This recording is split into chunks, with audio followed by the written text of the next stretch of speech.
Hello and welcome to a new series here in the channel. We're going to be playing the Innsmouth Case. Okay, so I don't know much about the game other than it is it's Lovecraftian. I know that. Let's see, where are we here? Let's lower down the volume a bit because it's a bit, yeah, okay. Story language English is fine. Okay, but I'm really looking forward to this. Right, and then how do we get it? I guess there? Yeah, it brings us back. Okay, so let's make a new game. Ooh, interesting. Boston, Massachusetts, your office. Forward. We are fans of the strange world of Innsmouth, but we recognize the problematic beliefs of H.P. Lovecraft. This game has been produced by a group of people who believe in inclusion and equality. Okay, that's good. Right, let's get started. Your progress in the story will be saved at the end of each chapter. There are 34 chapters in total. At the end of a chapter, the screen fades to black and a green save icon appears at the bottom right of the screen. I recommend you always end the game after such a save point to make sure none of your progress is lost. Okay, so what I'll be doing then in terms of the videos is that save icon, or those like the end of chapters, will be where we'll be ending videos. So I don't know whether I might actually, depending on how long the chapters are, I might actually do just chapter by chapter, but we'll see.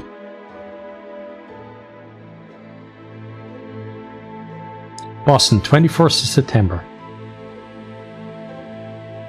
The last rays of sunshine filter through the blinds of your empty office. The pathetic stench of whiskey, cold cigarette smoke, and canned ravioli fills the air. The screeching tires and constant beeping of car horns out there on the street tell you that it's gone 8 PM. People are on their way home, finishing their day. You should join them. Okay, but something that I want to do... Oh, you decide. Well, you'd say I should join them, but I think we're going to stay at our desk. Your day was long and frustrating. You are running out of ideas on how to handle the calls of people who want money from you. A cold shiver runs down your spine as you flick through a pile of unpaid bills. On the top of the pile is a reminder from your landlady. You're 2 months behind on the rent. Okay, that's not good. The next one is a 3-figured invoice from a games company for in-app purchases. You tried to claim them as business expenses in your last investigation, but somehow your client refused to pay. Okay, bit of tongue-in-cheek there. Then there's a second reminder from your internet provider threatening to cut off your connection. You might take legal action because without the internet you can't work or live. You really need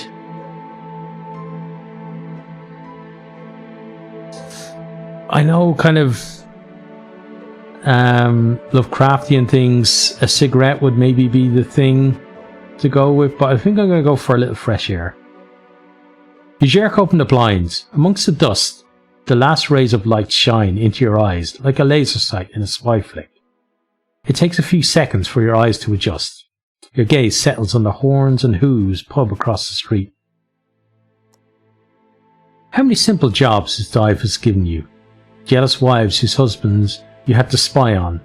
All you had to do was lie in wait at the window and take pictures of them coming out of the dirtiest hole in town. You close the window before you see anyone you know. You breathe a deep sigh. May not have been a successful day, but at least it's over. You're looking forward to a classic Friday night, watching old mystery series at home in sweatpants and getting drunk on cheap booze. Since the early afternoon, you've been staring at a foreboding bottle of liquor at the other end of the room. Up until now, a vague sense of professionalism has kept you from drinking yourself into oblivion. Now nothing stands in the way. Suddenly you hear something at the door. Who is it? The door slowly cracks open with a timid creak. The unknown guest pauses, then In a breathy and melodic tone, you hear a woman utter, "Hello." Your insides cramp. You suddenly realize that you haven't cleaned your office at all this year. Huh. Yeah, quickly try and clean up. "Wait a minute, wait!" you shout, in a pitch that at least 2 octaves higher than intended. There's no time to pick up all the crumpled pieces of paper on the floor. You gaze across the total mess on your desk. A weird, undefinable crust has formed on the wood. You've never noticed that before. You try to hide it by putting some unpaid bills over them. They get stuck immediately. Nice. Oh, here's the lady. By the light of the desk lamp, you now see more than a silhouette. A breathtaking woman lights up your office. Not that older than 40, maybe even 50. Hard to say.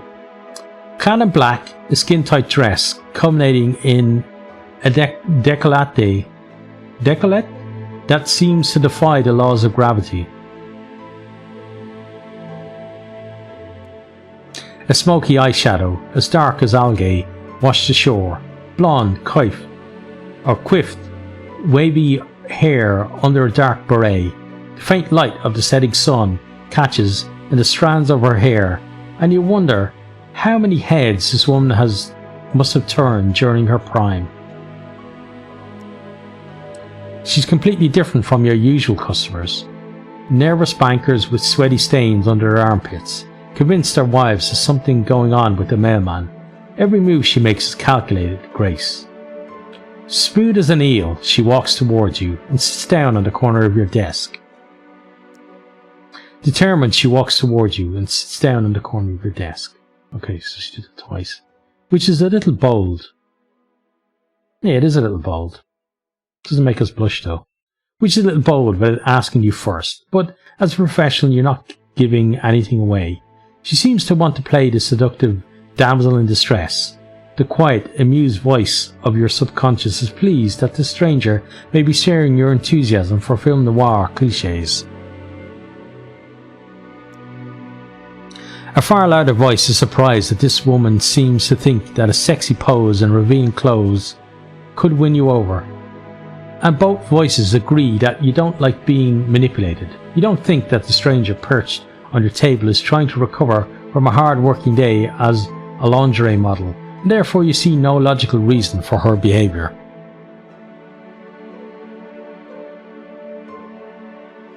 Right, let's move on. When she begins to speak, her voice is smoky and full of promise.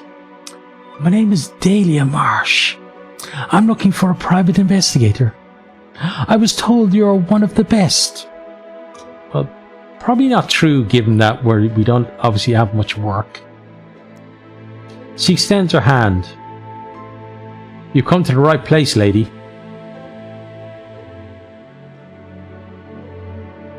"What can I do for you?" You sit back in your chair and fold your hands over your stomach.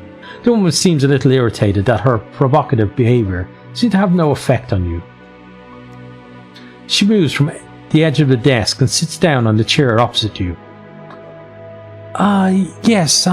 She clears her throat. As she continues to speak, the smoky seductiveness creeps back into her voice. "My name is Dahlia. I need help." So maybe you can give me some more details? "It's about my daughter, Tabitha. She has disappeared." You're pulling out paper and pencil. This is going to be a walk in the park. A walk in the kidnapped kids park. Well, when did you last see her and where?"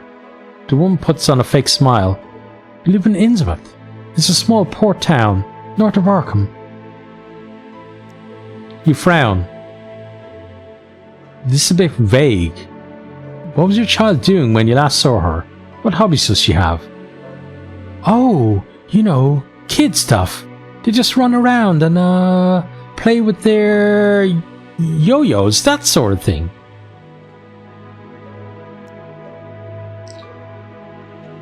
Dahlia nervously combs her hands through her hair. "Yo-yos? Hold on. Yo-yos? Ring, ring. Can you hear that? It's the 90s calling, and they want their outdated toys back. Dahlia blushes. Normally you would find this quite attractive, but the case of a missing girl beckons, and you're utterly unconvinced by the way this woman pretends to be a mother. She remains silent. Let's confront her. Something's fishy here. You have a nose for this sort of thing. That's why you become a private investigator. Or to be more precise, that's why you took an online detective course that, for a one-off fee, provided the necessary qualification. It's time to take your visitor to task. You look at her closely. Has your daughter really disappeared? You simply can't help questioning her further. Her story simply doesn't wash. Although it's exactly what your instructor warned you about. You're sticking to your principles. Dahlia's mouth becomes even more pinched, something you didn't think possible. She's not happy with us, can see that. I resent this insolence. Of course she's disappeared. What do you take me for? You stare at one another. The only sound of the room is the roar of the rush hour traffic creeping in through the window. Dahlia's face remains motionless, icy, and you have neither evidence nor argument to back up your suspicions. She still seems angry, but she also seems desperate and dependent on your services. It's your choice. Let's ask more questions about the case. Dahlia nervously combs her hands through her hair.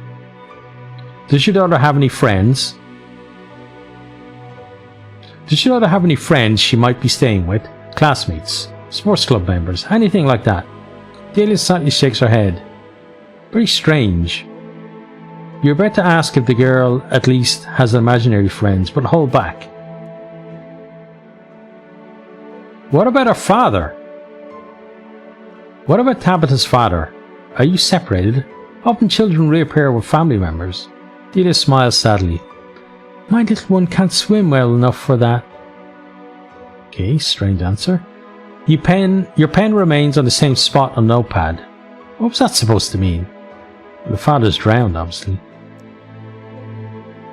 Dahlia is about to continue. Let's let her talk. Dahlia turns her gaze away from you and looks dreamily, no, longingly out the window. Her father was a fisherman, like most in the village. A few years ago he went out to sea but never returned. His boat was washed ashore weeks later. His colleagues told me that he had finally followed the call of the waves. Keep quiet for a moment. Deceased family members are always a sensitive subject. My sincere condolences.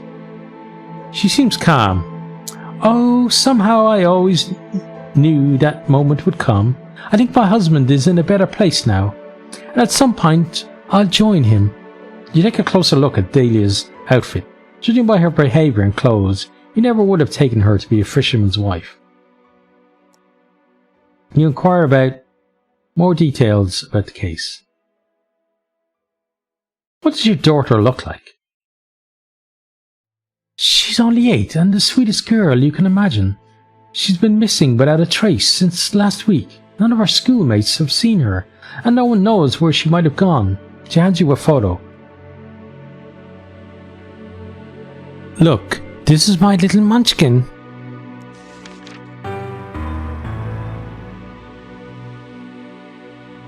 Okay.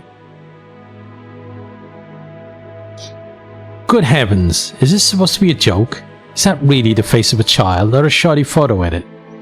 Are you being filmed as part of a reality TV show?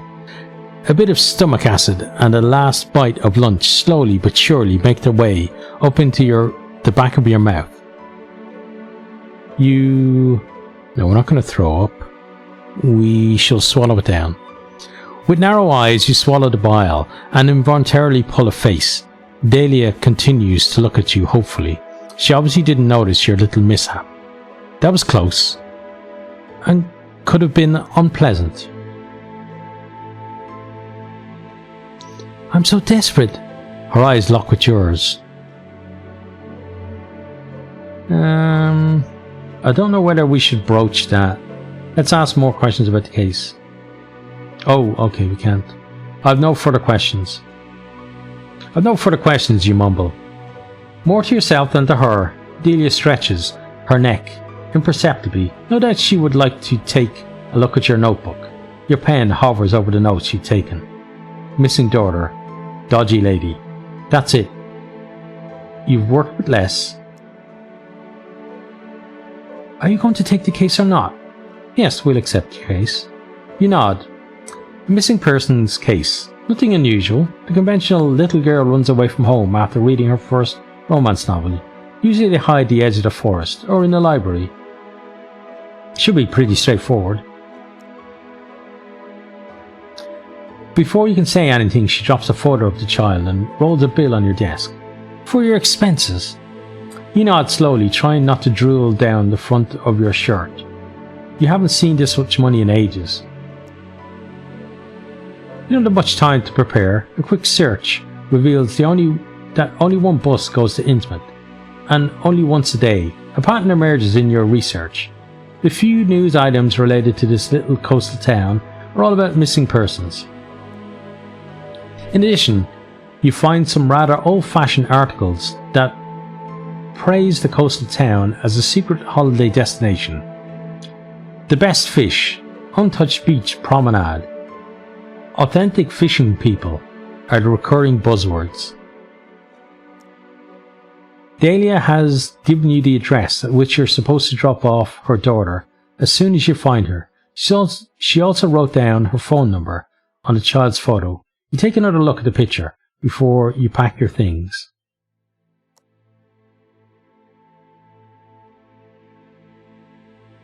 The next morning you travel by bus. We're not going to hitchhike. Okay, so that was the end of the first chapter. Okay, and I am actually going to end there for this one. Okay, and then we'll pick up next time. I hope you enjoyed this video. If you did, maybe consider hitting the subscribe button there on the right, or checking out some other videos here on the left, or perhaps you might even share with some friends.